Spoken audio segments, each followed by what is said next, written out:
Now, you don't have to worry. I'm just here for a short period of time.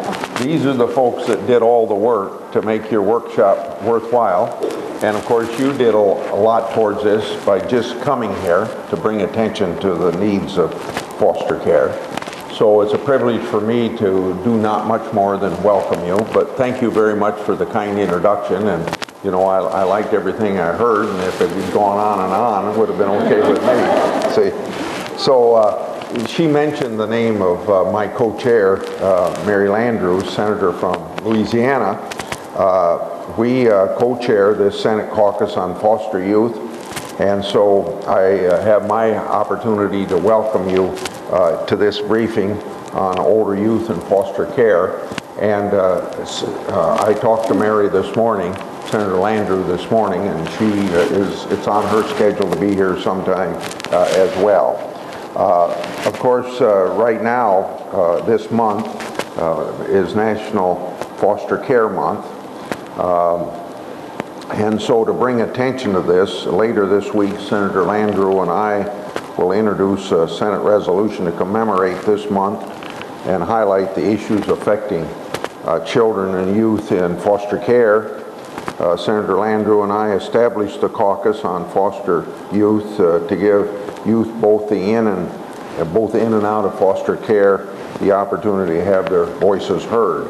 I'm glad that this briefing features a number of young people who will share their stories and hopefully offer suggestions for improvement. It surely is a good forum to do that. We've had good success working on a bipartisan basis to improve the child welfare system.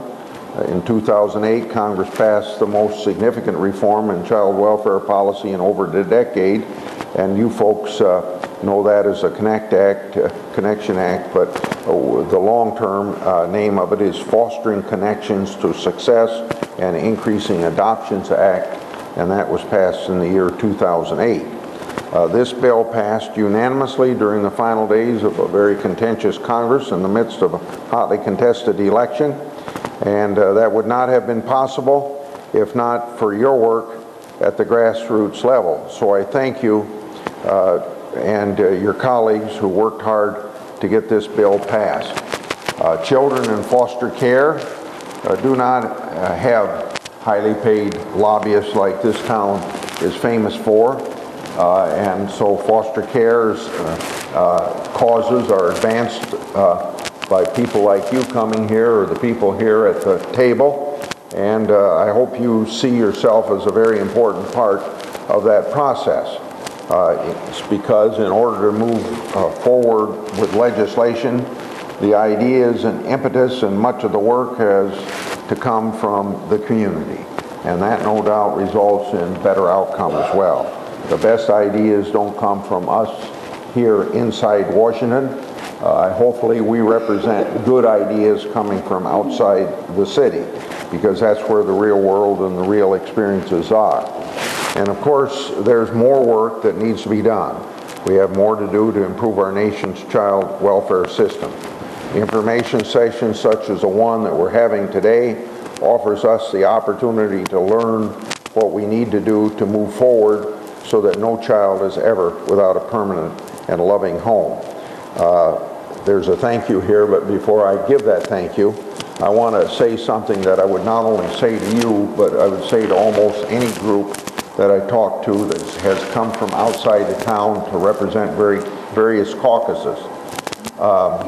First of all, hopefully you have an opportunity to see either your members of Congress or staff of members of Congress that you can talk to. If you have that opportunity, you ought to take advantage of it. Also, I hope you realize that a lot of this advancement that's been made, as I already said in my remarks, comes as a result of ideas from the grassroots. More importantly, those ideas having action behind them by people like you preceding years ago, coming to town, as well as advocating. And so I hope you see yourself as a part of the process of representative government. Those of us that are elected are one half of that process. You're our constituents. You're the other half of that process. and you ought to think in terms of representative government being dialogue between those of us elected and those that we serve. And it's nothing that you have to worry about, because it's protected in the Constitution, and I suppose it's protected a lot of places, but I like to refer to the First Amendment. And so what do you think of when you think of the First Amendment? You think of freedom of speech, freedom of religion, freedom of press, but there's a fourth First Amendment right that we don't often talk about, and maybe don't teach about in government, the right to petition your government for redress of grievances. This basically is the principle behind representative government. I have a responsibility. Well, let's start with you. You have a right to approach your elected representatives and give them your ideas, and we have a responsibility to consider those ideas. Now, maybe a lot of you would think we have a responsibility to do exactly what you tell us to do. It doesn't go quite that far, but you just might have your representative do exactly what you told them to do, because in my case, I was not involved in foster care until maybe after I'd been in the Senate, well, maybe 12 years or so.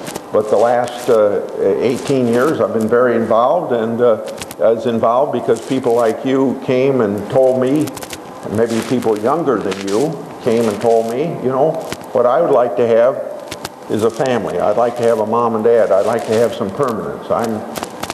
Get shoved around from one place to another, you know. So that leads not only to foster care, but it leads to adoption. And I hope we've been successful. I think we quoted some figures along that line that we've been successful. But one person made a difference in my effort here, and she's in this room. Her name's Sarah Gazarek, and I hope you get a chance to meet Sarah Gazarek, because she was on my staff for a long period of time, and she's left my staff, but in different venues. Since then, she has been very active in what you're active in. So I thank Sarah for having me involved, because there's probably not one thing that I felt that I've done more good in than helping people have permanence. Thank you very much.